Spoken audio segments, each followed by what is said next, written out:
할렐루야, 반갑습니다. 옆 사람하고 같이 인사했으면 좋겠습니다. 당신은 하나님의 남은 자입니다. 당신은 하나님의 남은 자입니다. 한번 인사 한번 해보세요. 우리가 같이 신앙생활하는 그런 친구고 가족이잖아요. 옆 사람에게 당신은 하나님의 남은 자입니다. 당신은 하나님의 남은 자입니다. 우리 하나님 앞에 남은 자로 살아가는 우리들이 다 되었으면 좋겠다 싶습니다. 리마인드 시간, 지난주 설교 말씀 한번 떠올려 봅시다. 여러분들 추석 연휴 잘 보내셨나요? 용돈 많이 받았나요? 하나님 앞에 11조 드렸어요? 감사한 거? 감사합니다. 지난주일에 우리가 전 우주적 소원이 무엇인지 알게 되었죠. 전 우주적 소원이 무엇이었습니까? 하나님께서 우리에게 정말 바라시는 소원, 그리고 또 나의 영혼이 정말 바라는 소원, 그리고 또 모든 자연 만물, 피조 만물이 다 한 가지로 바라는 그 소원이 바로 무엇이었어요? 바로 우리가 하나님의 아들들이 되는 것, 우리가 하나님의 아들들답게 살아가는 것, 그게 바로 전 우주가 바라고 꿈꾸는 소원이 바로 그거란 거예요. 그래서 우리가 정말 하나님의 아들들답게 그렇게 살아가는 그러한 삶의 모습을 전 우주가 응원하고 있다는 그 사실을 우리가 꼭 기억하고 그 응원의 소리에 힘내어서 그렇게 살아가기로, 하나님의 아들들답게, 딸들답게 그렇게 살아가기로 결단하였죠. 그렇게 사시는 우리 친구들 다 되시길 바랍니다. 자, 오늘 말씀 들어가도록 하겠습니다. 오늘은 로마서 11장 5절에서 7절 두 가지 남은 자 라는 제목으로 은혜를 나눌게요. 신에게는 아직 12척의 배가 남아 있습니다. 누구의 말? 이순신 장군 영화 명량에서 나온 말이죠. 그래서 저 명량 해전은 굉장히 유명하지 않습니까? 외적이 임진왜란에 쳐들어와서 330여 척의 그러한 왜군의 배들이 우리나라를 침범해서 약탈하고 그렇게 공격할 때에 우리나라 이 조선 수군에는 이제 몇 척밖에 남아있지 않았던 거예요. 12척밖에 배가 남아있지 않았던 것이죠.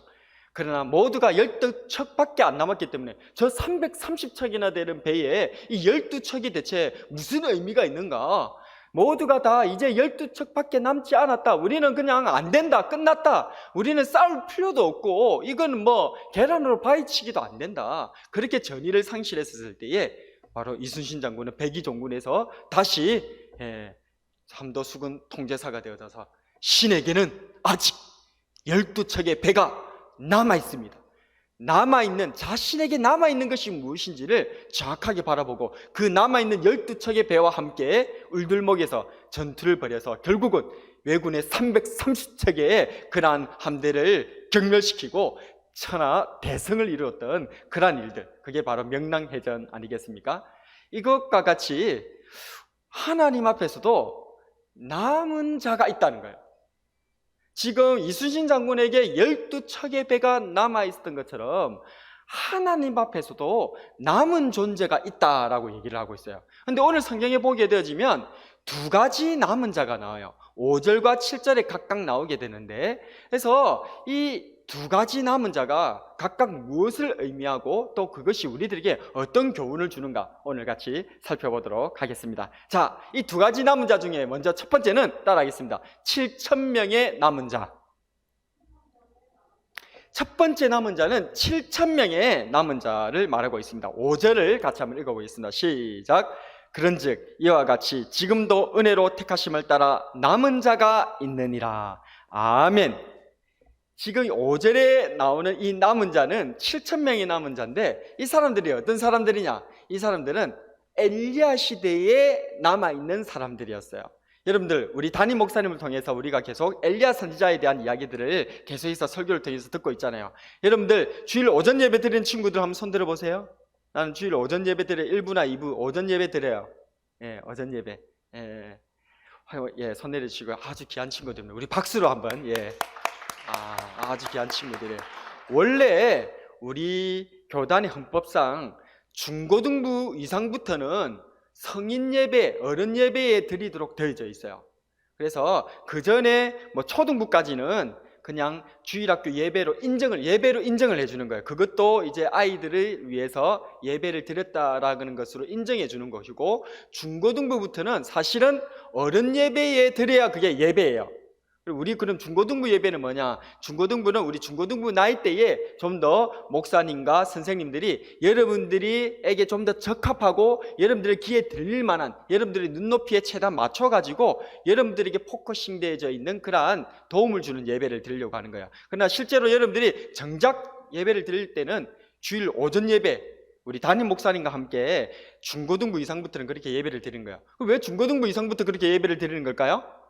여러분들이 중고등부 이상부터는 뭐라는 거예요? 교회에서 뭐라는 말이에요? 어른이라는 말이에요. 어른. 왜 그럴까요? 세례가 여러분 나이 때부터 시작하잖아요. 그래서 세례를 받게 되어지면 그 세례 받는 사람들이 바로 교회에서는 어른이다 그 말이에요. 그래서 여러분들 중고등부 때부터는 내가 이제는 어린아이의 티를 벗어번지고 하나님 앞에 장성한 어른의 분량의 그러한 신앙에 도달하고 하나님 앞에 예배드리겠다, 그런 생각들을 주체적으로 좀 가졌으면 좋겠다 싶습니다. 옆에 친구한테 얘기합시다. 당신은 이제 어른이에요. 실상은 언제 갈 건데? 그래서 우리 여러분들이 이렇게 오전 예배를 드리는데, 계속해서 지금 우리 담임 목사님께서 귀한 말씀을 전해주고 계시는데, 엘리야 시대의 이야기들을 계속해서 전해주고 있어요. 열왕기상 17장에서부터 시작해서 지금은 이제 19장에 도달하게 되어졌는데, 이 엘리야라고 하는 이 선지자는 어떤 선지자였어요? 소위 말해서 기적의 선지자라고 하는 별명이 있어요. 그만큼 이 엘리야 선지자는 굉장한 기적을 많이 일으킨 하나님의 기적의 그런 도구로 쓰임을 받던 그런 선지자였어요. 그리고 성경에서는 하나님께서 모든 선지자의 대명사로 누구를 대표자로 쓰고 있냐면 이 엘리야라고 하는 이 선지자를 모든 선지자들의 대표자로 사용하고 있어요.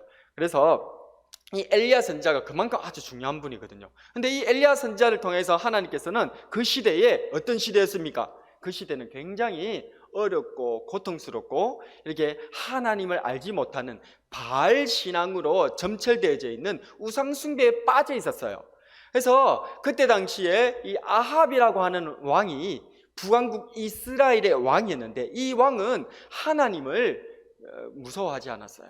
그리고 자기 아내 이세벨이라고 하는 이 아내가 완전히 이방 신상, 저 바알과 아세라라고 하는 우상 숭배를 이날에 완전히 끌어다와 가지고 전 국민이 이 바알과 아세라 그 신앙, 이 우상 숭배에 완전히 빠져서 있는 그런 상태였던 것이죠. 그래서 엘리야 선지자는 마음에 하나님 앞에 의로운 분노가 불꽃처럼 타올랐던 선지자였어요.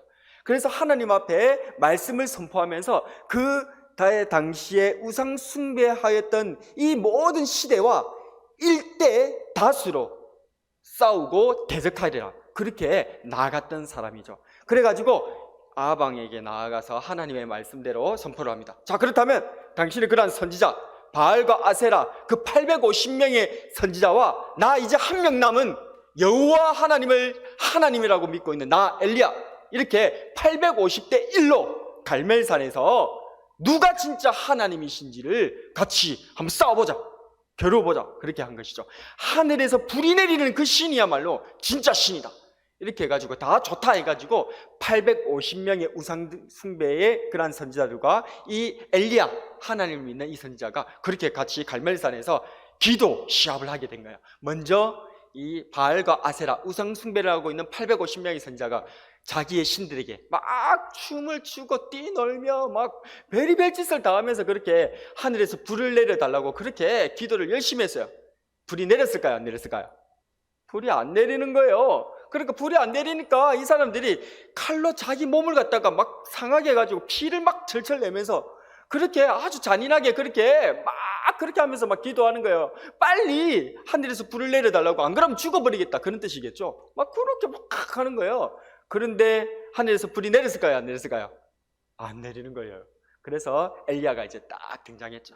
그래서 하나님 앞에서 무너져 있었던 그 하나님 앞에 드렸던 그 제사 제단을 다시 이스라엘 12지파의 12개의 돌을 상징적으로 탁탁탁 그렇게 올리면서 하나님 앞에 제사 드린 제단을 다시 완성하고요.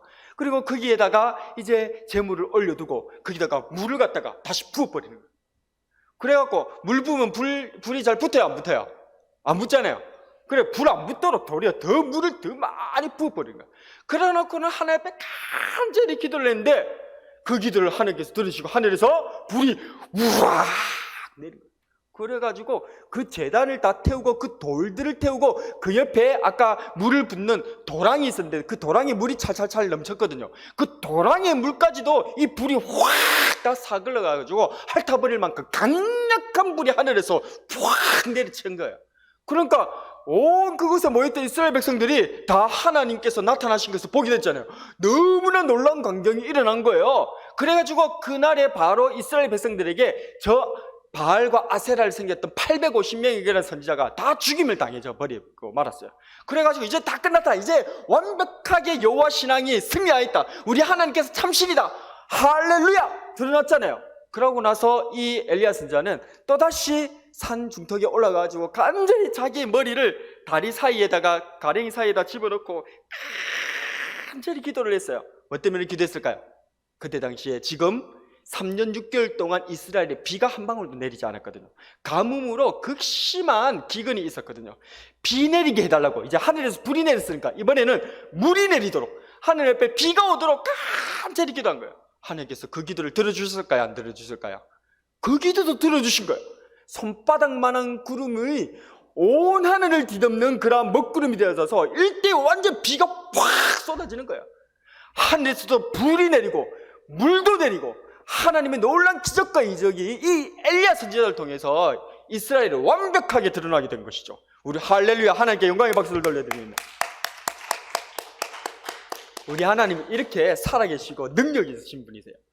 그런데 이제 이쯤 되면 이스라엘 백성들이 이제 하나님께로 돌아올 거 아니에요. 참신 누군지 드러났어요, 안 드러났어요? 드러났어요, 안 드러났어요? 드러났잖아요. 그러니까 이제 하나님 믿자, 하나님 진짜 신이다 이렇게 해야 되는데 이 얘기를 전해드렸던 왕의 왕비였던 이세벨이 완전히 자기가 섬기고 있었던 선지자들 850명이 한순간에 다 죽어버렸다. 그리고 이제는 이스라엘 사람들이 하나님을 믿으려고 그렇게 돌아섰다, 이런 얘기들을 전해듣고는 이세벨은 우상숭배자였거든요. 바알과 아세라를 그렇게 믿었던 사람이거든요. 그러니까 완전히 극대노 분노를 하게 된 거예요. 엘리야 이놈! 너를 절대로 용서하지 않겠다! 이렇게 이 이세벨이 그렇게 탁 한 거예요. 그러고는 이세벨이 바로 그 다음날까지 반드시 맹세코 엘리야를 잡아 죽이겠다고 그렇게 서약을 한 거예요. 그 얘기를 이 엘리야 선지자가 전해 듣고는 크게 낙심이 돼가지고 엘리야 선지자가 그때로부터 시작해가지고 도망을 치는데 얼마나 급하게 도망을 치고 얼마나 힘들게 도망을 치는지 이스라엘 끝에서 끝까지 도망을 쳐버린 거예요. 그리고 이 브엘세바 강야까지 그렇게 도망을 쳐가지고 계속해서 달려서 그렇게 도망을 치고 마지막 힘이 이제 다 해가지고 무슨 나무였죠? 갑자기 로덴나무 아래에 그렇게 도착해서 그 한 로덴나무 아래에서 이제는 그냥 쓰러져서 죽기를 바라는 거야. 하나님, 나 이제 죽고 싶어요. 이게 대체 뭡니까? 나는 이제 더 이상 못하겠어요. 이제 더 이상은 못하겠어요. 하나님 앞에 그냥 죽어버리겠다고, 나는 사는 것보다 죽는 게 좋겠다고 그렇게 하나님 앞에 호소를 하게 될 거예요. 그렇게 했을 때 하나님께서는 천사를 보내주셨어요. 천사가 딱 와가지고 이 엘리야 선지자를 막 어루만졌다고 돼 있어요. 주물러 준 거예요. 마사지를 해준 거예요. 막 어루만져갖고 주물러가지고 이 엘리야 선지자가 너무 기진맥진하고 낙심하고 탈진해가지고 쓰러져 있으니까 하나님께서는 천사를 보내가지고 마사지를 탁 시켜줘가지고 힘을 내게끔 하고 그래 탁탁탁 일으켜가지고 이제는 숯불에 구운 그런 떡과 그리고 물 한 병을 그렇게 딱 준비해가지고 딱 그렇게 준 거야. 여러분들, 돼지 숯불고기 먹어봤어요? 돼지 숯불고기 먹어봤어요? 숯불고기 먹어봤죠? 숯불고기가 맛있어요? 아니면 여러분들 그냥 후라이팬에 구워 먹는 게 맛있어요? 왜 숯불고기가 맛있어요? 숯불에 구우면요 향이 쫙 나거든요. 예, 엘리야가 그렇게 힘들어갖고 나 이제 죽고 싶다고 그래갖고 떡 누가 있는데 하나님께서 천사를 보내갖고 숯불 싹 피워가지고 떡을 싹 굽는 거라. 그래 냄새를 살살 풍기는 거예요. 그래가지고 이 엘리야가 그 냄새를 맡고 다시 삶의 의욕, 이 음식을 먹고자 하는 그러한 이제 이 욕구가 일어나면서 삶의 의욕이 막 일어나잖아요. 그렇게 해가지고 두 번이나 하나님께서는 천사를 보내가지고 엘리야를 주무르고 또 다시 떡을 먹이고 또 재우고 그렇게 해가지고 다시 힘을 차리게 하는 거예요. 그래 힘을 차리고 난 이 엘리야가 하나님 앞에 원망을 합니다. 하나님, 이 하나님을 믿는 사람들은 전부 다 죽어버리고 이제 선지자는 나 혼자, 하나님 믿는 선지자 나 혼자밖에 안 남았는데 이제는 나조차도 이제 죽이려고 합니다. 어떻게 된 겁니까? 하나님 앞에 원망하고 호소를 합니다. 그랬을 때 하나님께서 엘리야 선지자에게 하신 말씀이 있어요. 그 말씀이 무엇이냐? 그게 바로 열왕기상 19장 18절입니다. 열왕기상 19장 18절 한번 같이 한번 읽어보겠습니다. 18절. 그 다음 거예요. 그 다음 거. 18절. 같이 읽습니다. 시작. 그러나 내가 이스라엘 가운데 7,000명을 남기리니 다 바알에게 무릎을 꿇지 아니하고 다 바알에게 입맞추지 아니한 자니라. 아멘. 하나님께서 이 낙심한 엘리야에게 몇 명을 남겨놨다? 7,000명 남겨놨다는 거예요. 엘리야는 지금 다 죽고 이제는 누구밖에 안 남았다는 거예요. 자기 한 사람밖에 안 남았다고 생각했어요. 그래서 하나님 믿는 사람은 아무도 없다 그렇게 생각한 거예요. 그런데 하나님께서는 엘리야한테 얘기를 하기를, 야 엘리야야, 네 한 사람만 남은 게 아니야. 내가 바알에게 무릎 꿇지 아니한 7,000명을 남겨놨어. 하나님께서 말씀해 주시는 거예요. 여러분들도 마찬가지예요. 여러분들이 학교에 가서 내가 하나님의 아들들답게 살아가겠다 다짐하고 학교에 가서 큐티책 갖고 가가지고 목사님 말씀 순종해서 선생님 말씀에 순종해서 큐티를 하고 하루 시작하려고 그렇게 하려고 하거나 아니면 밥 먹을 때 식전기도 하겠다고 손을 모으고 잠시 그렇게 기도하고 그렇게 밥을 먹으려고 할 때에 솔직히 눈치가 좀 보이잖아요. 다른 친구들 어떻게 하는가, 나를 어떻게 볼까 그런 어떤 눈치들 보이기도 하잖아요. 그런데요, 여러분들이 그렇게 성경을 읽거나 큐티를 하려고 하거나 아니면 식전기도를 하려고 하거나 그렇게 하려고 할 때에 다른 사람들은 다 아무도 안 하는 같이 볼 수 있어요. 심지어는 교회 다닌다고 하는 그런 친구들조차도 주변에 별로 안 보이는 그런 상황. 정말 나 혼자만 그냥 예수님 믿고 나 혼자만 교회 다니는 것 같은 그런 느낌, 그런 외로움, 정말 나 혼자 완전히 따같이 그렇게 살아가는 것 같은 그런 느낌이 올 수 있어요. 누가 그랬다는 거예요? 지금 엘리야 선지자가 그랬다는 거예요. 엘리야 선지자가 지금 온 땅에 아무도 없고 전부 다 없어. 하나님 믿는 사람 없고 오직 나 혼자밖에 없는데 이제 이 나조차도 이제 죽을 판입니다. 어찌 된 겁니까 하나님? 하나님 앞에 그래 호소를 했는데 하나님 뭐라고 하셨다고요? 아니야, 너 혼자 아니야. 바알에게 무릎 꿇지 않은 7,000명을 남겨놓았어. 하나님께서 7,000명을 우리의 믿음의 동료들, 믿음의 용사들을 남겨두었다는 거예요. 그래서 여러분들이 그냥 하나님을 믿는 이 믿음 안에서 여러분들의 믿음의 푯대를, 깃발을 높이 들기만 들면 그 깃발 아래로 하나님 용사들이 모이게 될 줄로 믿으시기를 바랍니다. 하나님은 여러분들에게 남겨놓았다는 거예요. 그런데 여러분들이 그걸 이렇게 생각할 수 있어요. 남겨놨다는 그런 게 그거밖에 안 된다. 내 눈에 안 보이니까 별것 아니다. 이렇게 생각할 수 있어요. 그러나 하나님께서 남겨놓은 것을 여러분들 큰 자원으로 생각하셔야 돼요. 하나님께서 남겨놓으신 것은 엄청난 역사로 나오는 거예요. 한 알의 밀알만 있어도 그 한 알의 밀이 땅에 떨어져 죽으면 많은 열매를 맺게 되는 거예요. 그래서요, 7,000명이나 있다고 하면 여러분들 한 사람만 있다고 하더라도 하나님께서 여러분들을 통해서 엄청난 믿음의 역사, 하나님의 기적의 역사들을 이루어 가시게 될 줄로 믿으시기를 바랍니다. 바로 이순신 장군이 330척의 외적 앞에서 겨우 12척밖에 없어도 신에게는 아직 12척의 배가 남아있나이다, 이렇게 고백하면서 나아갈 수 있던 것처럼 여러분도 혼자가 아닙니다. 여러분들에게는 7,000명의 동료와 용사들이 함께 있다는 사실을 기억하시고 이 영적 전투에 믿음으로 승리하시는 우리 중고등부 학생들 다 되시기를 축복합니다. 뿐만 아니라 이제 그 반대로 이제 두 번째는 이러한 하나님 앞에 바알에게 무릎 꿇지 아니하는 7,000명의 그러한 남은 자가 있는 반면 또 하나는 따라합니다. 3,000명의 남은 자. 3,000명의 남은 자. 3,000명의 남은 자가 있다라고 성경은 얘기하고 있습니다. 이 3,000명의 남은 자는 7절에 나오는데요. 7절 한번 읽어볼까요? 시작. 그런즉 어떠하냐? 이스라엘이 구하는 그것을 얻지 못하고 오직 택하심을 입은 자가 얻었고 그 남은 자들은 우둔하여졌느니라. 아멘. 우리가 읽었던 이 7절의 남은 자는 우둔하여진 남은 자입니다. 그러니까 한마디로 우둔하다는 말은 바보다 그 말이죠. 멍청하다는 거예요.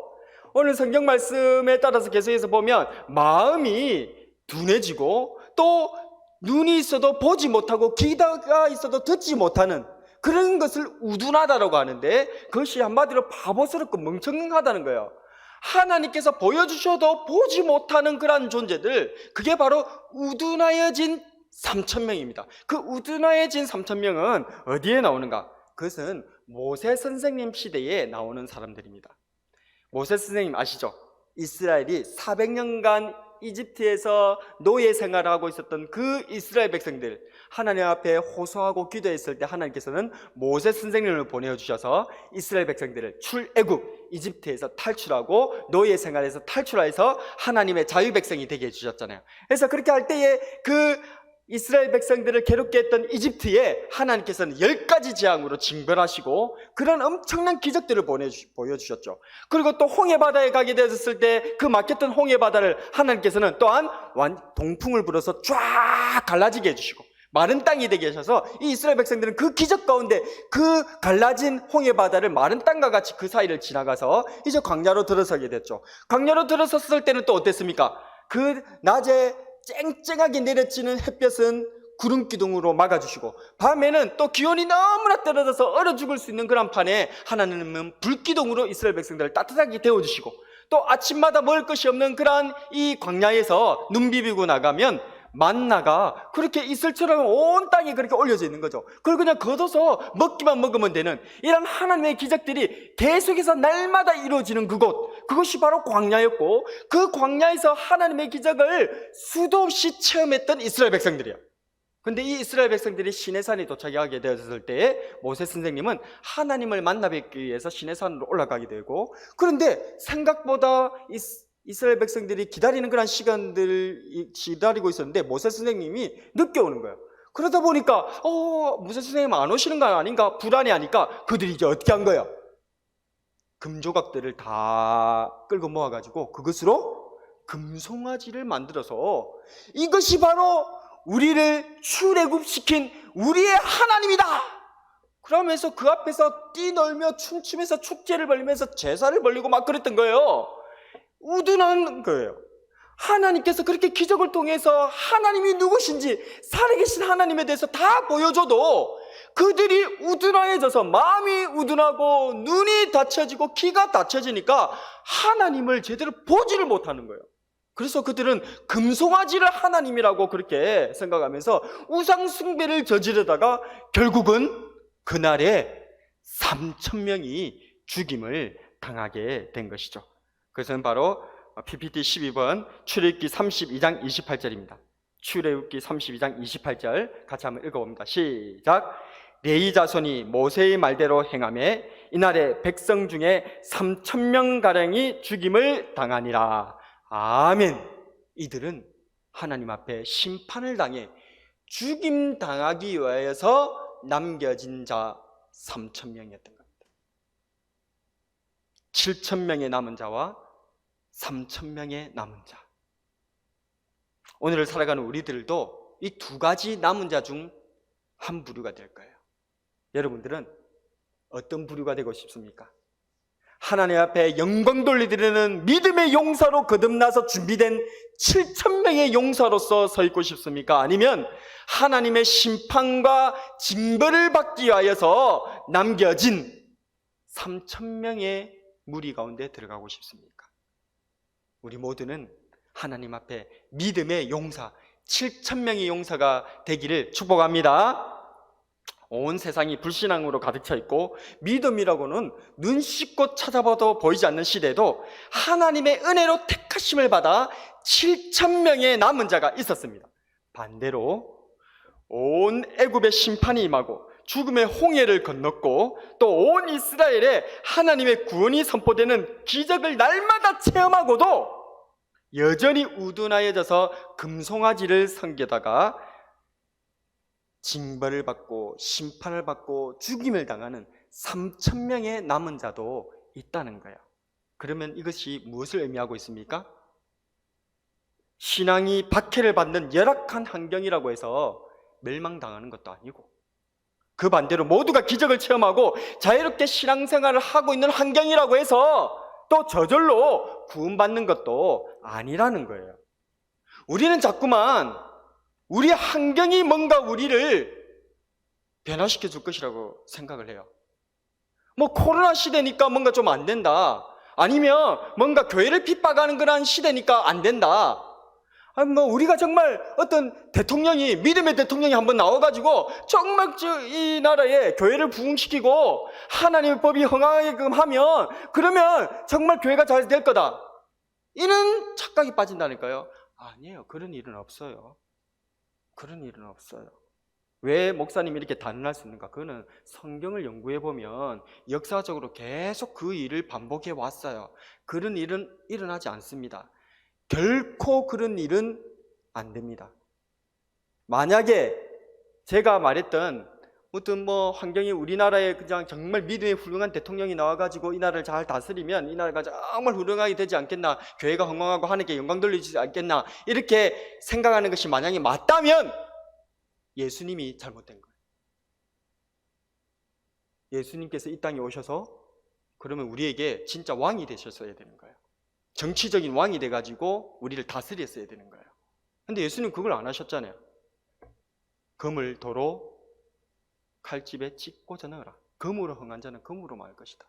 예수님은 무력으로 자기를 죽이러 가는 자에게 무력으로 같이 항의하려 하지 않았어요. 대항하려 하지 않았어요. 내가 하늘에 12영이나 되는 그 군사들을 불러서 이 사람들을 칠 수 없는 줄 아느냐?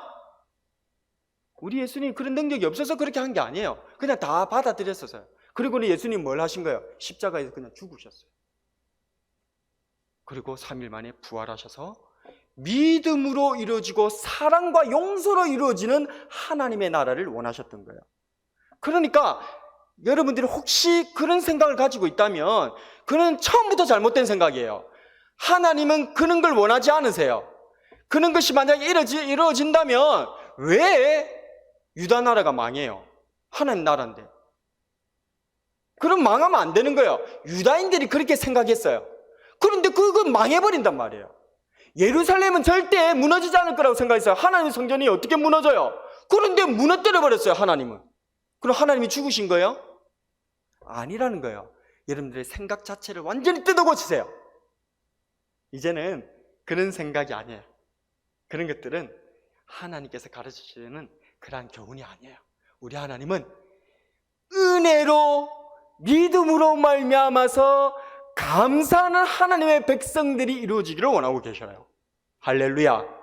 그게 우리가 꿈꾸는 바예요.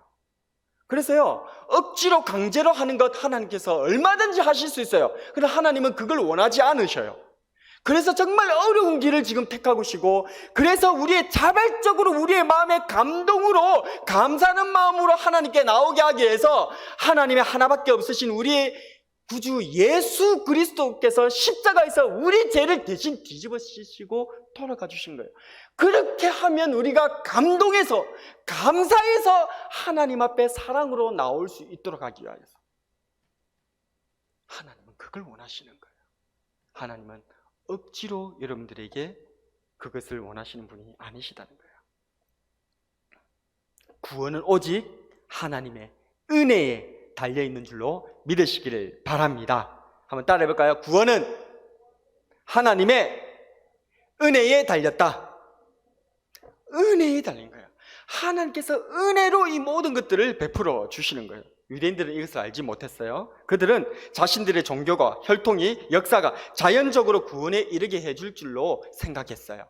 여러분들도 마찬가지잖아요. 여러분들 중에 혹시 이런 생각을 가지고 있는 친구들이 있을 거예요. 우리 엄마 아빠가 교회를 잘 다니시니까, 아니 우리 엄마 아빠가 뭐 목사님이시고 장로님이시고 권사님이시고 교회에서 중직을 맡고 있고, 나는 어려서부터 그냥 우리 엄마 아빠 따라서 그렇게 교회 잘 왔고, 뭐 초등부 뭐 유치부 다 이렇게 하고 중고등부도 지금 왔고, 예배 안 빠지고 헌금도 잘 하고 있고, 뭐 그렇게 또 집에서 가정예배 드리는 친구들 같은 경우에는 가정예배도 그렇게 드릴 수 있을 수도 있을 것이고, 또 아니면 또 그 나아가서 목사님이 계속해서 강조하고 있는 큐티를 해라고 해서 큐티를 하는 친구들은 큐티까지 하는 그런 친구들이 있을 수 있어요. 굉장히 훌륭한 거예요. 굉장히 귀한 거예요. 굉장히 감사한 거예요. 하지만 그런 것들이 여러분들을 구원받게 해주지는 못해요. 그거하고는 아무 관계가 없어요. 구원은 은혜로 줍니다. 구원은 그냥 하나님의 은혜로 받는 거예요. 내가 뭔가 선하고 악한 것은 하나님의 앞에 아무 의미가 없어요. 우리 중에 혹시 좀 착한 친구들이 있을 거예요. 착한 친구들, 그죠? 그리고 우리 친구들 중에 좀 못된 친구들도 있을 거예요, 그죠? 정말 말도 그렇게 못되게, 어떻게 말을 해도 그렇게 못되게 말을 해요. 그런 친구들도 있을 거예요, 그죠? 그런데 우리가 보기에는 선하고 악한 것이 있잖아요. 하나님 앞에서는 아무 의미가 없어요. 하나님께서 구원하시는 것에서, 하나님께서 택하시고 하나님께서 천국에 데리러 보내주시고 자녀를 삼아주시는 데는 그런 것들은 아무 하등의 영향을 미치지 않아요. 그러면 착한 것은 무엇이고 악한 것은 무엇이냐? 은혜예요. 여러분 혹시 착한 친구 있잖아요? 하나님께 감사드려야 돼요. 왜요? 여러분들은 착할 수 있게 은혜를 받은 거예요.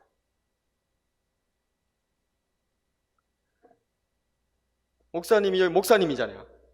그럼 목사님은 여러분들보다 신앙이 더 좋을지 확신할 수는 없겠지만, 그러나 일반적으로 봐서는 목사님이 여러분들 신앙이 좀 더 좋겠죠. 예. 그러면 목사님은 여러분들 신앙이 좋다고 막 이렇게 으쓱할 수도 있잖아요. 으쓱할 필요가 없어요. 왜 그러냐? 하나님께서 그 정도 신앙이 될 수 있도록 은혜를 내려주신 거예요. 이해했나요? 여러분들이 여기에 매일매일 하루도 안 빠지고 교회에 잘 나오는 친구들이 있어요. 그런데 어떤 친구들은 교회를 갔다가 띄엄띄엄 나오는 친구들도 있을 거예요. 그죠? 그러면 교회에 열심히 나오는 친구는 띄엄띄엄 나오는 친구가 좀 한심하게 보일 수 있잖아요. 그럴 필요 없어요. 교회 열심히 나온 친구들은 뭐 때문에 열심히 나온 거예요? 여러분들이 잘나서 열심히 노력해서 교회를 열심히 나온 게 아니고 하나님께서 열심히 나올 수 있도록 뭘 주신 거예요? 은혜를 주신 거예요. 알겠어요? 모든 것이 은혜예요. 이 은혜를 알면 자동적으로 나오는 것이 감사예요. 그래서 우리는 은혜를 알아야 돼요.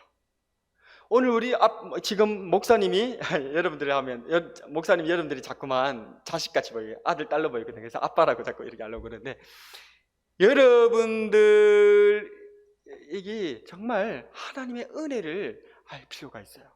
정말 하나님께서 여러분들을 얼마나 은혜를 내려주시는지. 여러분들이 그래서 내가 너무 초라하다, 내가 너무나 아무것도 아니다, 그렇게 생각하실 필요 없어요. 하나님 그것 보시고 여러분들을 사랑하시는 게 아니에요. 하나님 그냥 은혜를 내려주시는 거예요. 그냥 은혜 내려주시는 거예요. 그래서 누구든지 이 은혜를 알고 하나님께로 나오면 그 사람은 구원의 기쁨과 감격 가운데 살아갈 수 있는 거예요. 근데 이 은혜를 거절하고 나는 은혜가 필요 없다고 그렇게 거절하는 거, 그게 믿지 않는 거예요. 그렇게 믿지 않게 되어지면 그 사람은 지금 이 3,000명의 남은 자와 같이 그렇게 멸망으로 심판에 그렇게 기다리는 남은 자가 될 수밖에 없다는 거예요. 이 모든 것이 다 은혜였다는 거예요. 그래서 다시 한번 5절 말씀 같이 읽어보도록 하겠습니다. 이게 왜 하나님 앞에 남은 자가 은혜가 되는지 5절 다시 한번 읽어봅니다. 시작. 그런즉 이와 같이 지금도 은혜로 택하심을 따라 남은 자가 있느니라. 아멘. 하나님 앞에 7,000명의 이 남은 자는 어떻게 남은 자라고요? 자기네들이 정말 열심히 잘해서 남은 자가 아니라 하나님의 은혜로, 그 엘리야 시대에 혹독하게 우상숭배라는 그런 가운데서도 7,000명이 남아있었던 이유, 엘리야가 그때까지 기적을 일으키고 그렇게 하나님의 선자로 남아있었던 이유, 그것은 그들이 잘나서가 아니고 그들이 능력이 있어서가 아니고 하나님께서 그렇게 믿음을 지킬 수 있도록, 하나님을 알 수 있도록 은혜를 내려주셔서 하나님의 은혜로 택함을 받았기 때문에 남아있을 수 있었다는 거예요. 그래서 어떤 시대든지 간에 은혜로 하나님의 자녀들은 남아있어요. 내가 보기에 완전히 다 망한 것 같은 그런 상황도 아니에요. 하나님의 은혜로 얼마든지 하나님의 아들과 딸은 남아있고 보호하시고 지켜주신다는 거예요. 이게 모든 게 은혜라는 거예요. 내가 예수님을 먼저 믿은 것도 은혜고 이제 막 믿은 것도 은혜예요. 내가 교회에서 여러 가지 봉사활동을 할 수 있는 것도 은혜고 그냥 봉사활동 안 하고 섬김만 받는 것도 또 은혜예요. 신앙생활 열심히 하는 친구들은 공로주의에 빠질 수 있어요. 내가 임원으로, 찬양팀으로 여러 가지 봉사를 하고 있고 주일성수도 빠짐없이 하고 있고 큐티도 하고 헌금생활도 잘하고 있으니까 하나님의 사랑을 더 많이 받을 수 있을 것이라는 착각에 빠질 수가 있어요. 아니에요. 그거는 세상이 말하는 공로주의예요. 하나님은 그냥 은혜로 주시는 거예요. 그냥 은혜로. 그래서 우리는 아무 자랑할 게 없어요. 그냥 감사할 수밖에 없어요. 이래도 감사, 저래도 감사. 하나님께서 베풀으신 것을 알고 감사하는 거예요. 그래서 하나님의 은혜를 아는 사람은 자랑할 수가 없고 교만할 수가 없어요. 오직 감사할 수밖에 없는 줄로 믿습니다. 우리 친구도 한번 목사님 따라서 한번 따라서 해봅니다. 주님 감사합니다. 모든 것이 은혜입니다. 예, 그래도 이거 좀 잘 따라하네. 주님 감사합니다를 잘 따라하네. 다시 주님 감사합니다.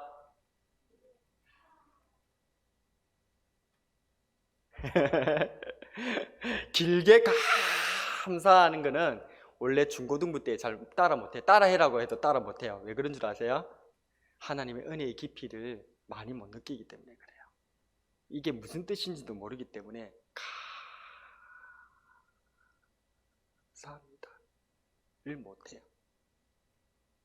근데 여러분들 지금 감까지 따라왔다는 것은 그래도 대단한 친구들. 여기 내가 이때까지 본 중고등부 친구들 중에서 제일 길게 한 것 같아요.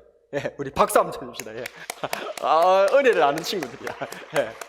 주님 감사합니다. 은혜를 아는 그런 사람들이 되었으면 좋겠습니다. 오늘 우리는 이제 말씀을 정리하겠습니다. 두 가지 남은 자에 대해서 생각해 보았습니다. 하나님께서 은혜로 모든 것을 허락해 주셨어도 마음이 혼미하고 눈과 귀가 닫혀져서 우둔하게 되어 결국 심판받을 3,000명의 죄인이 아니라 하나님의 은혜로 남겨진 7,000명, 하나님의 은혜를 믿어 감사하는 7,000명의 용세가 되길 주님의 이름으로 축복합니다. 오늘의 한 줄 설교 요약: 은혜를 믿고 감사하는 7,000명의 용사가 되자.